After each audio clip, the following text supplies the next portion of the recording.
Good morning students, welcome you all. Today we are going to read lesson 3rd from civics and the lesson name is How the State Government Works. India is a federation. Federation means a group of states that have joined together to form a single group. And also it has two types of government. First one is union government and second one is state government. The Constitution of India has, जो हमारा संविधान है उसमें both sets of government. Both कौन कौन सा है? First one is union government, second one is state government. इनके वर्क्स को क्लियरली स्पेसिफाइड किया गया है। India is a union of states which at present have 28 states and 9 union territories. Before September 2019, India has 29 states and 7 union territories. Each state has its own system of governance. हर एक state का अपना खुद का system है govern करने का। जो to union territories हैं वो ऐड हुई हैं, वो कौन सी हैं? जो जम्मू कश्मीर पहले एक स्टेट था, अब वो क्या बन गया है? यूनियन टेरिटरी बन गया है, और उसके साथ साथ लद्दाख भी यूनियन टेरिटरी बन चुका है। Now take a look at the map of India. That's the map. Here you can see all the states and the capital. Now move to our topic, organization and working of the state government. हमारा जो state government है उसकी organization और उसकी working को अब हम इसमें read करेंगे. Like the central government की तरह ही जो state government है उसके भी main 3 components हैं. First one is legislature, second one is executive, and also the third one is judiciary. Now first one we will discuss state legislature. Every state has its legislature. हर एक state का अपना legislature है. Legislature means विधान मंडल.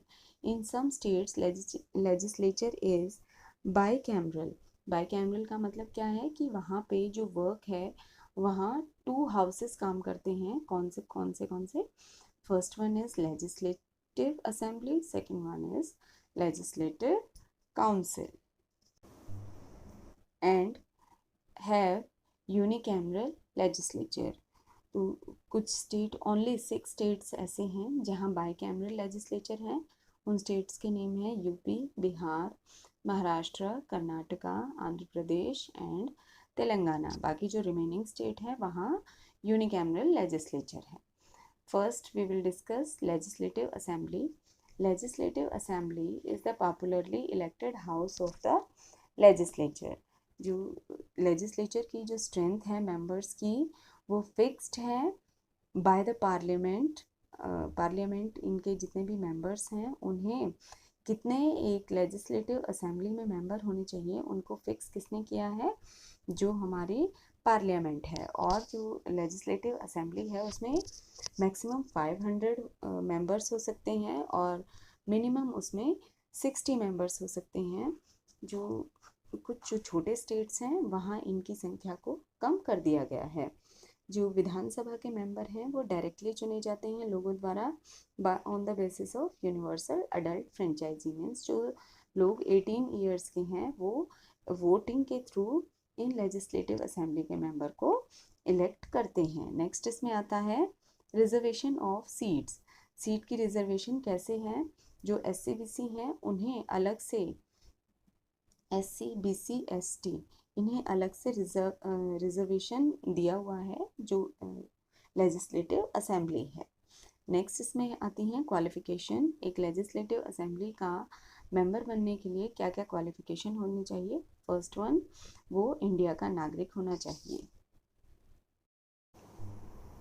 Second one is उसकी जो as है वो 25 years की होनी चाहिए. लेजिस्लेटिव असेंबली का मेंबर बनने के लिए 25 ईयर्स, और जो लेजिस्लेटिव काउंसिल है उसका मेंबर बनने के लिए 30 ईयर्स की एज होनी चाहिए. और थर्ड इसमें आता है कि वो किसी भी गवर्नमेंट का वो एम्प्लॉय नहीं होना चाहिए. नेक्स्ट उसका कोई क्रिमिनल रिकॉर्ड नहीं होना चाहिए.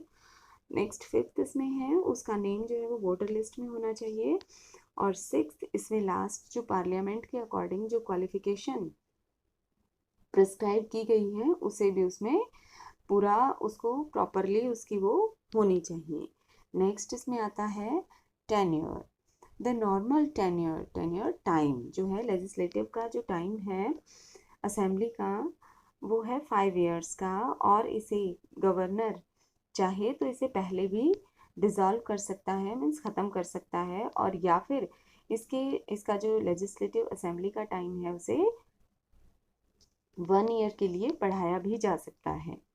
नेक्स्ट इसमें आते हैं स्पीकर एंड डेप्यूटी स्पीकर। जो लेजिस्लेटिव असेंबली में स्पीकर और डेप्यूटी स्पीकर होते हैं उनको किस लिए चुना जाता है और वो उनके वर्क्स क्या क्या हैं। हर एक लेजिस्लेटिव असेंबली में एक मेंबर चुना जाता है, उसी असेंबली में जो चुने हुए मेंबर्स होते हैं उसी के बीच में से एक स्पीकर को चुना जाता है। वो मीटिंग्स प्रोसीड करवाता है। इसके साथ साथ डिप्टी स्पीकर को भी अपॉइंट किया जाता है, चुना जाता है, जो कि स्पीकर की एब्सेंस में मीटिंग को अटेंड करता है। नेक्स्ट इसमें आता है लेजिस्लेटिव काउंसिल। फर्स्ट हमने रीड किया लेजिस्लेटिव असेंबली जिसे विधानसभा बोलते हैं। नेक्स्ट इसमें है लेजिस्लेटिव काउंसिल जिसे विधान परिषद बोला जाता है।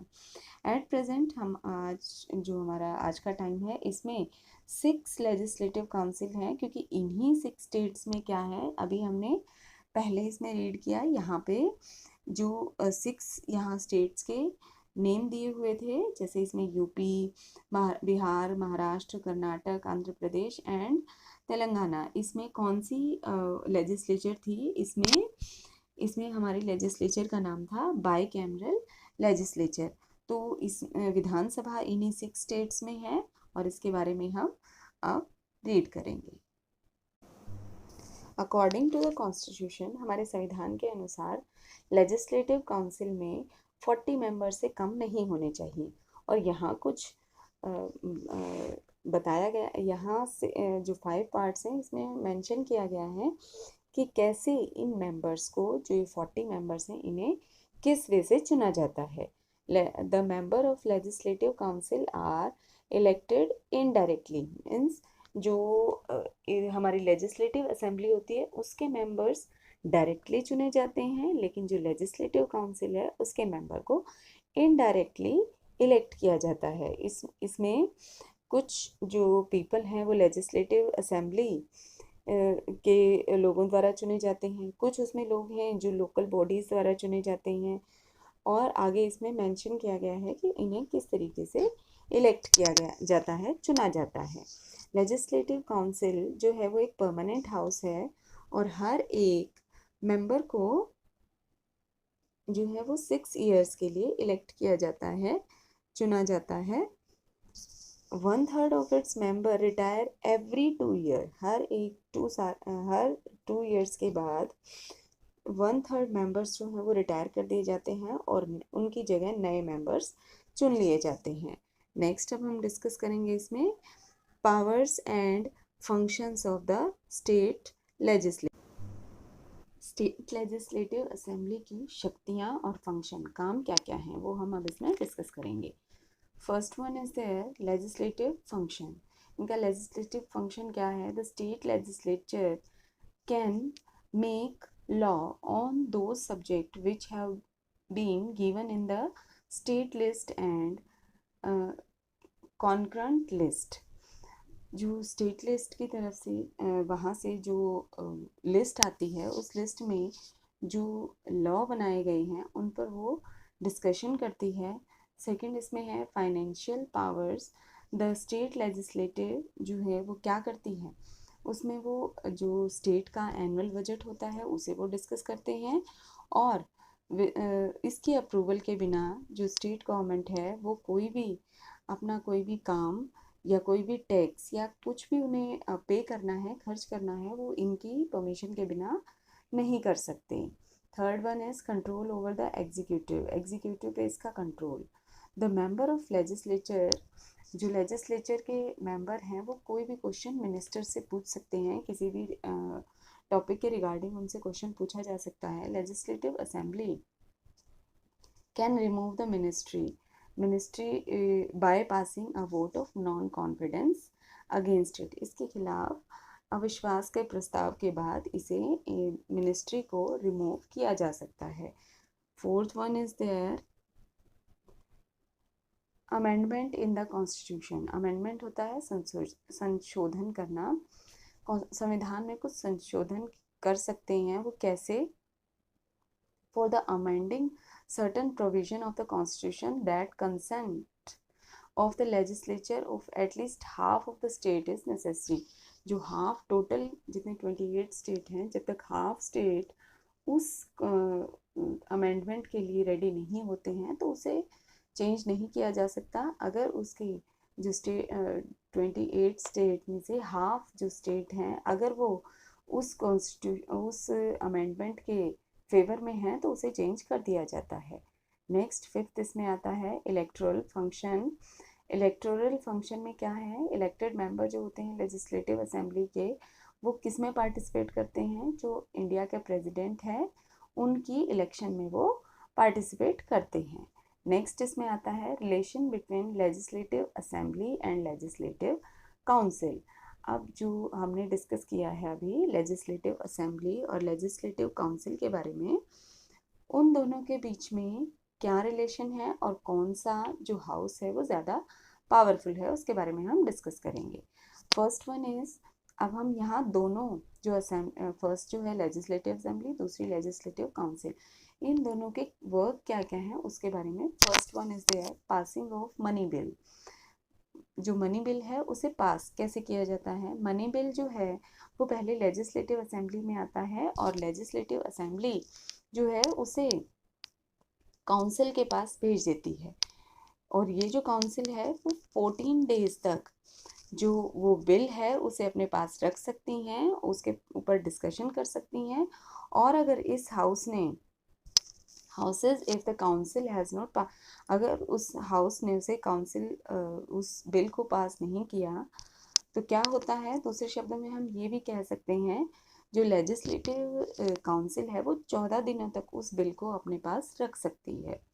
नेक्स्ट इसमें है पासिंग ऑफ ऑर्डिनरी बिल। कोई साधारण बिल जो है वो इनके पास अगर सेंड किया जाता है तो क्या होता है?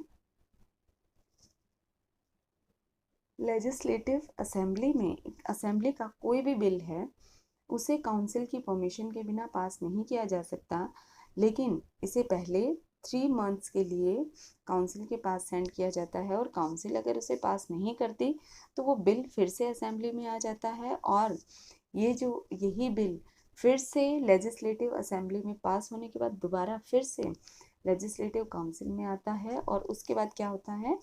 जो काउंसिल है फिर से उसे 1 मंथ के लिए अपने पास रख सकती है, मीन्स उसके ऊपर डिस्कशन कर सकती है। और अगर after the bill is considered pass by the both of the houses, और इसके बाद क्या समझा जाता है? इसके बाद क्या होता है? जो बिल है वो दोनों हाउसेस के द्वारा उसे पास मान लिया जाता है। दूसरे शब्दों में हम ये भी कह सकते हैं कि जो ये काउंसिल है उसका क्या है, उसकी क्या पावर है कि वो 4 मंथ तक उस बिल को डिले कर सकते हैं।